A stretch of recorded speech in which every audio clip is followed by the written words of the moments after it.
sobre o que nós ouvimos domingo, que é sobre a transfiguração. A forma como Mateus constrói esse trecho, ele constrói relembrando a criação. Então, a primeira fala, a primeira linha está escrito, 6 dias depois. Nós vamos parar aqui, é nos 6 dias. Tudo tem um sentido.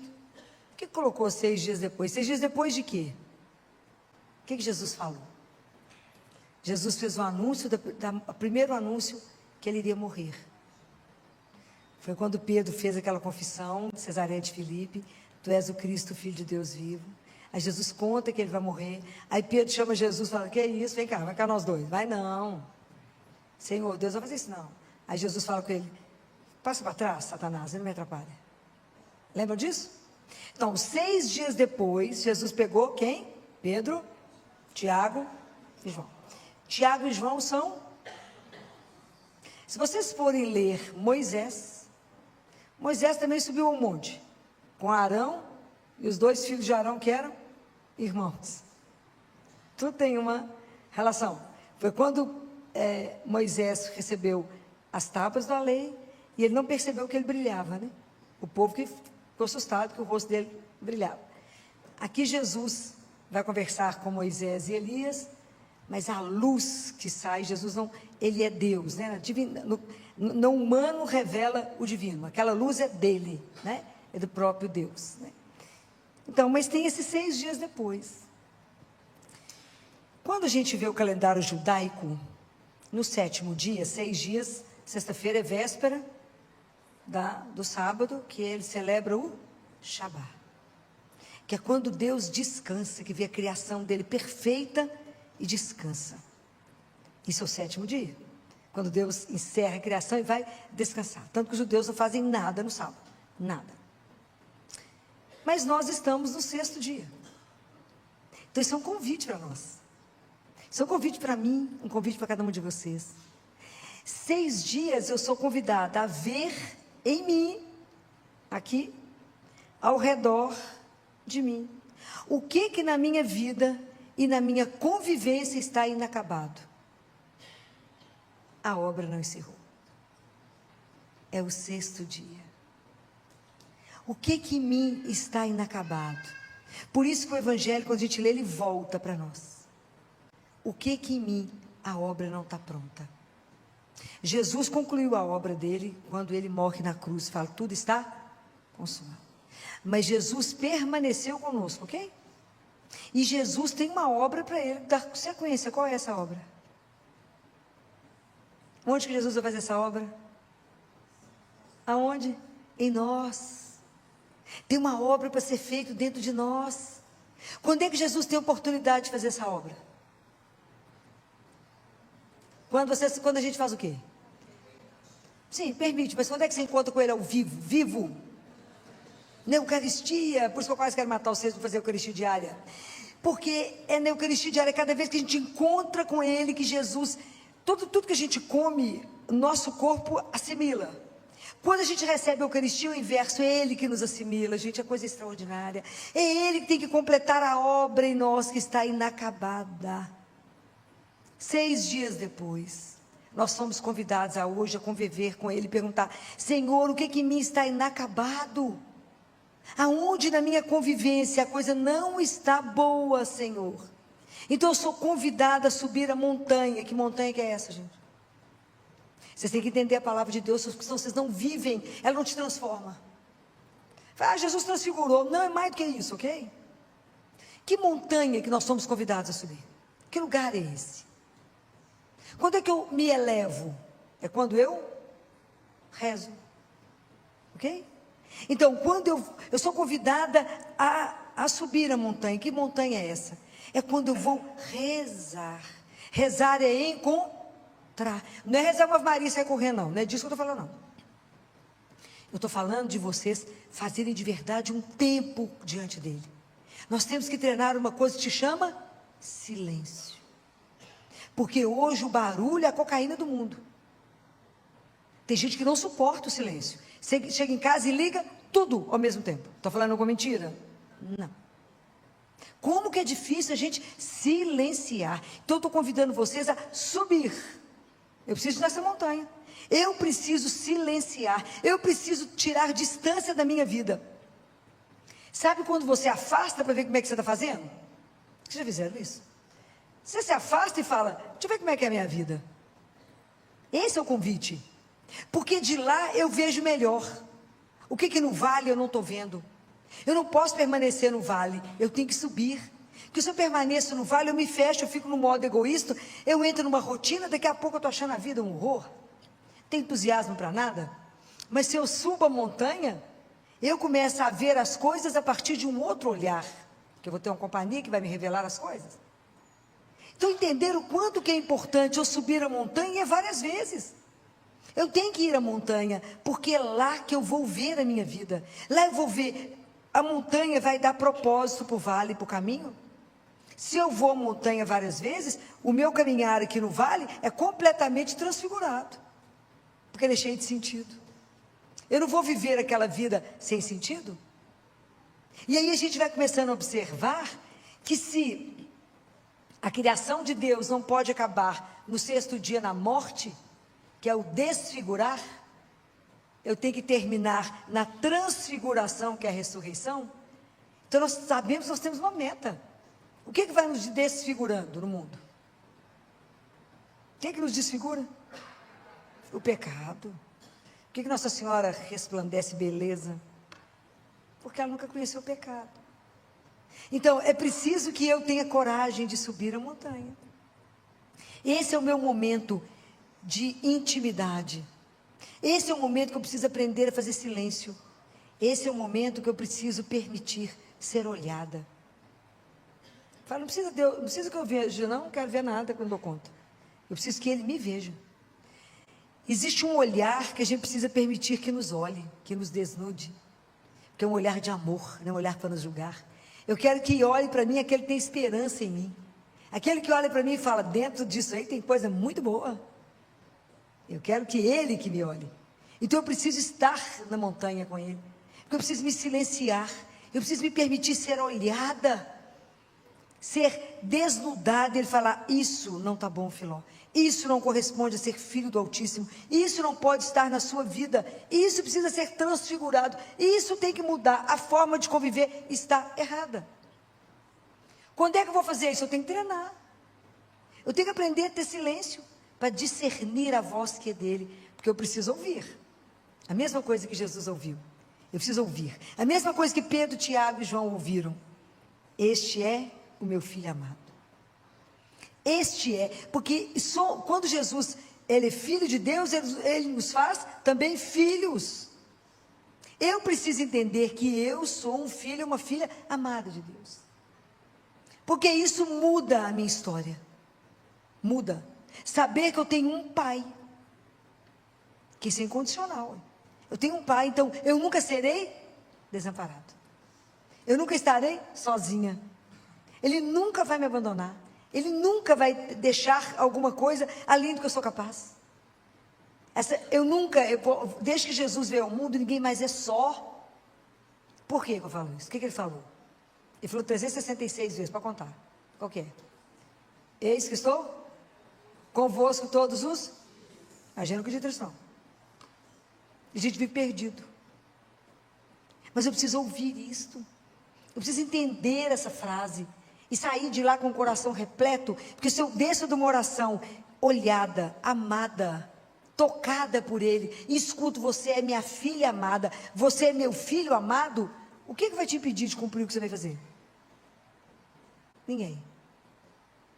Ok? Então, é preciso que a gente tenha esses momentos profundos, porque nós corremos tantos riscos. Um deles é a tentação de Pedro. Qual foi a tentação de Pedro? Jesus chegou que está bom demais, meu filho. Vamos fazer 3 tendas? A gente fica quieto aqui, ué.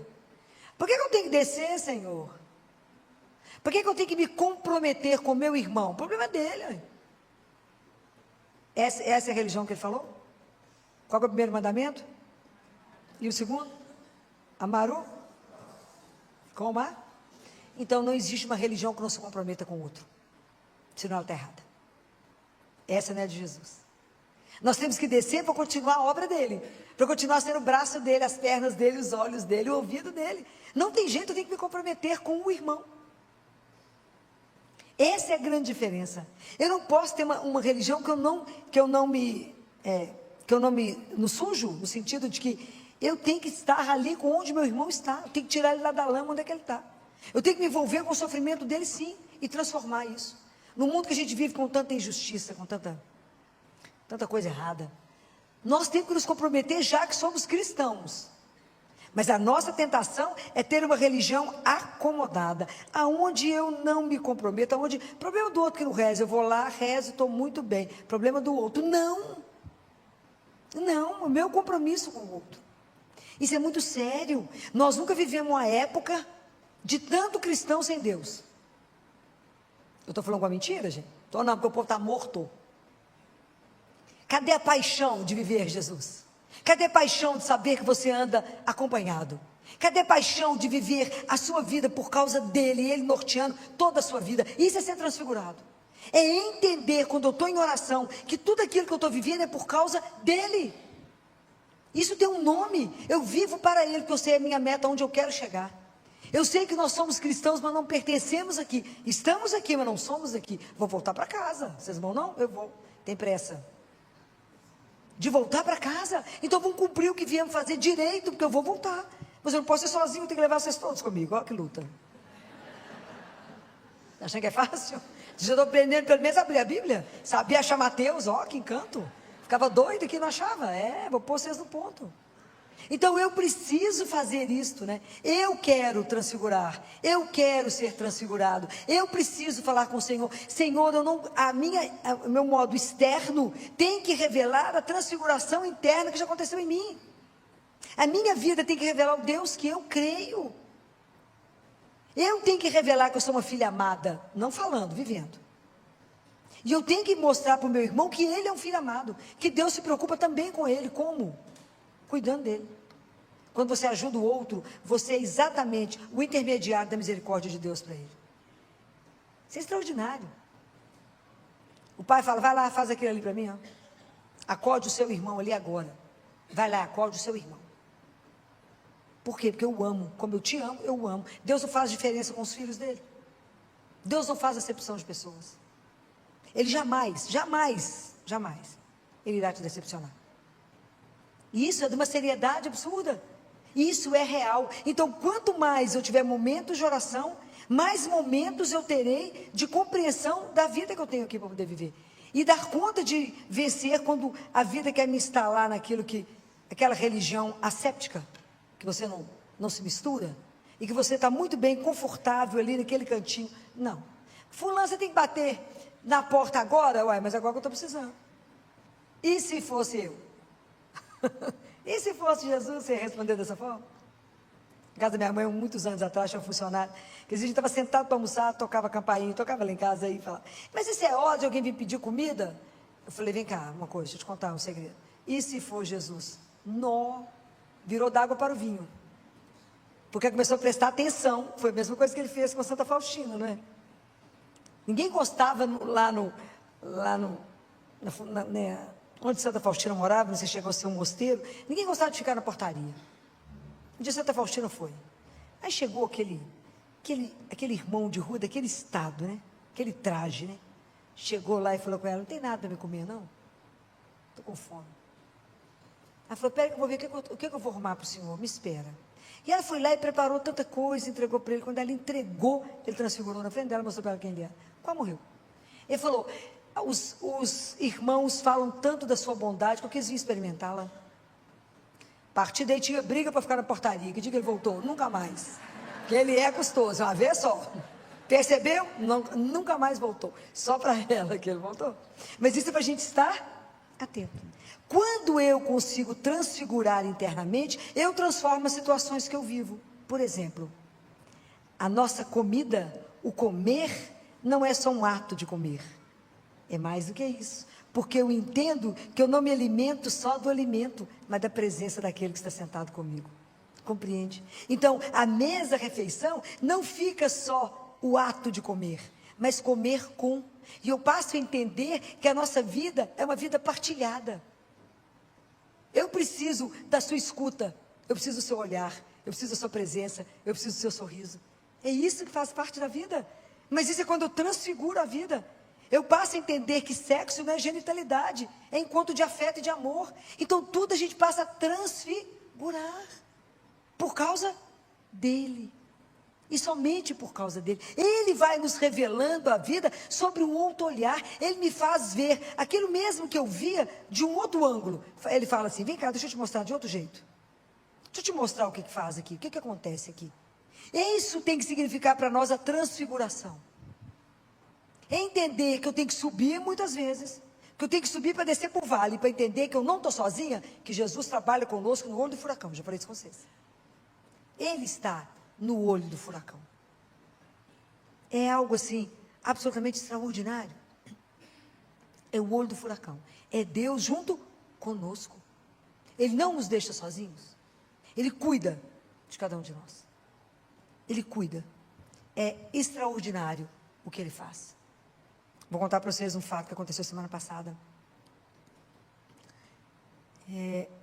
Eu atualmente estou, como coordenadora de todo o Instituto Materno Infantil, lá da Santa Casa. Pediram que eu saísse do CTI e assumisse esse outro cargo. Aí, semana passada, já não sei o dia da semana, a coordenadora da maternidade me ligou, mandou mensagem, falou que precisava de conversar comigo por causa de um caso grave que tinha sido internado. Eu falei, dá para esperar eu terminar o consultório? Dá para esperar. Isso foi na quinta para sexta. Isso. Eu liguei quando eu terminei o consultório e ela estava chorando.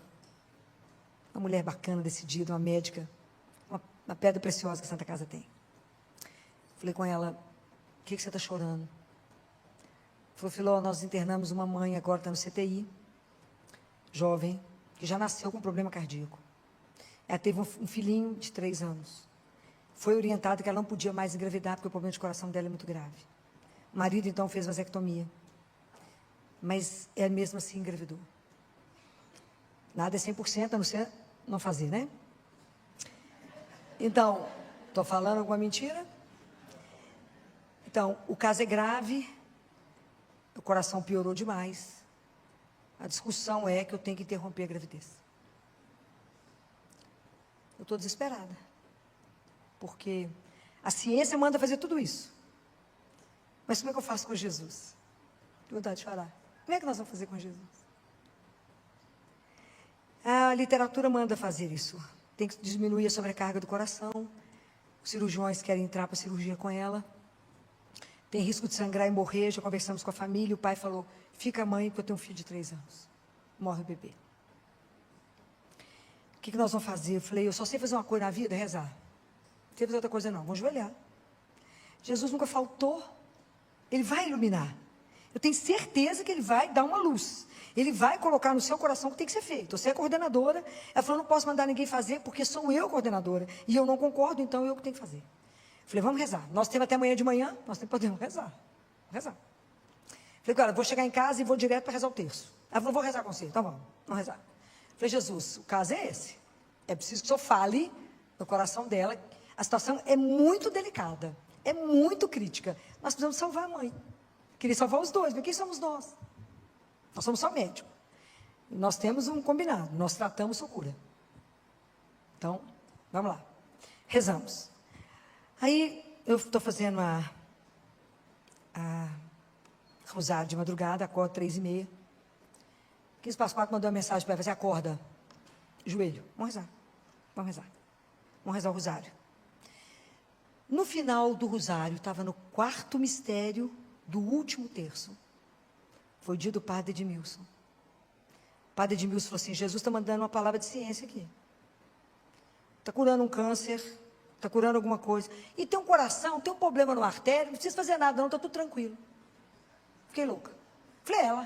Falei, de 1,5 milhão de pessoas, eu jurar que é ela, né? Tem fé nessa história, né? Aí acabei de arrumar, porque eu tinha que ir para a igreja, eu tinha missa. Liguei para ela, 6h10, falei, não faça nada até repetir o eco. Vai para o hospital, repete o eco. Jesus fez alguma coisa no coração da menina, não sei o que é não. Que é isso, Filó? Ele fez. Você escutou a palavra de ciência? Alguma coisa aconteceu no coração daquela moça, eu não sei explicar o que é não. Pode ir direto, vai lá. Depois nós encontramos, porque eu vou estar para o hospital, nós encontramos lá no hospital. Aí ela foi para o CTI, do coração, CTI do Procórdia, ela chegou. Tinha 2 médicos. Ela já conhecia, era plantonista, falou com o outro assim, oi, você é quem? Ele falou, eu sou o João. Você é plantonista aqui? Não, eu só faço eco. Ela falou, como é que é?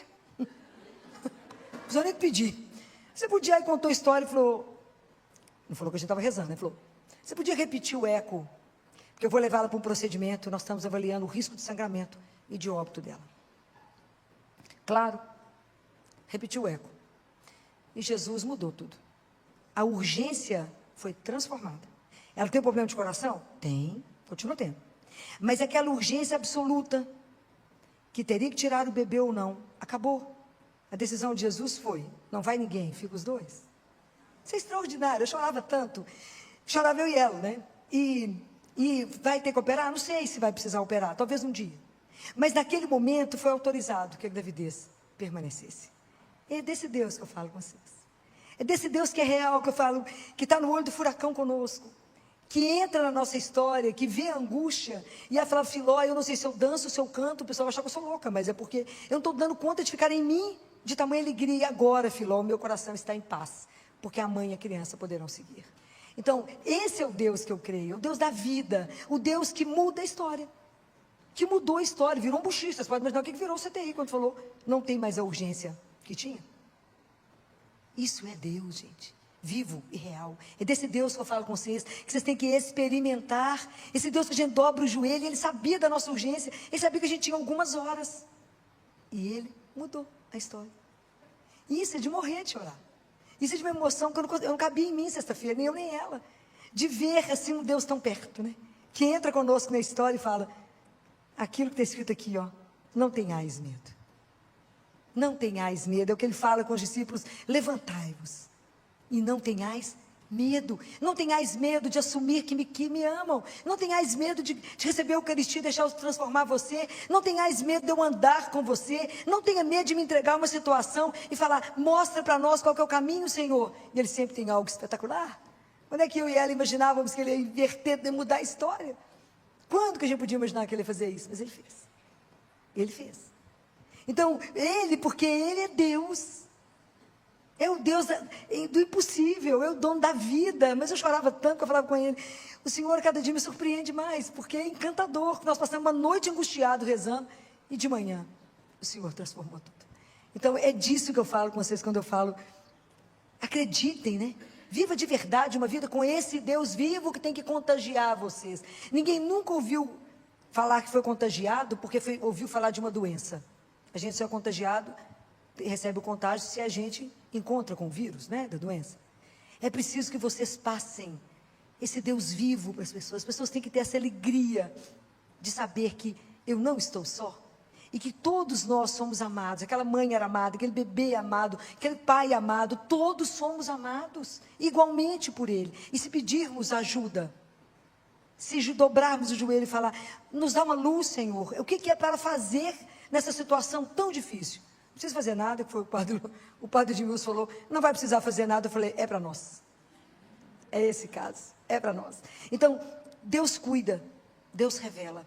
Precisamos de momentos de montanha para viver no vale. Que a vontade é de não pegar o boi pelo chifre, não. Mas é preciso voltar, assumir de verdade o trabalho que Jesus ainda precisa continuar.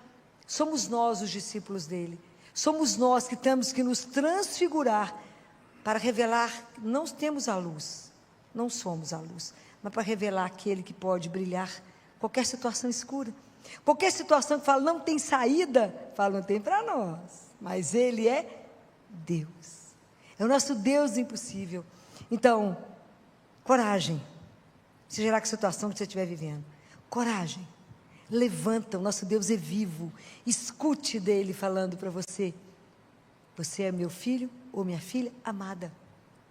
Eu olho para você porque eu tenho esperança, eu tenho certeza que você vai dar conta. Por quê? Porque eu estou contigo todos os dias. Vamos pedir a Jesus que nos dê essa graça. A graça de conseguir na nossa vida vários momentos de ir à montanha. Vários momentos de ficar sozinho com Ele. Ai, que privilégio temos. De poder conversar com Ele, de poder ver a nossa vida pelos olhos dEle, de poder entender o caminho que a gente está fazendo e falar, é esse, Senhor, o caminho? Senhor, nós estamos angustiados, é só essa opção que temos? Nos ajude, na nossa miséria, na nossa ignorância, nos ajude. Quando a gente não dá conta, falo, que bom, temos Ele. E Ele não falta, é o que eu falo com vocês, Ele não falta. Ele é Deus, Ele cuida. Vamos pedir a Nossa Senhora, que rezou tanto, que viveu tanta coisa em silêncio, que nos ajude a silenciar o nosso coração, a silenciar, a abrir o nosso ouvido para escutar isso que Deus quer falar para cada um de nós. Você é a minha filha amada, o meu filho amado, não tenhais medo, levantai.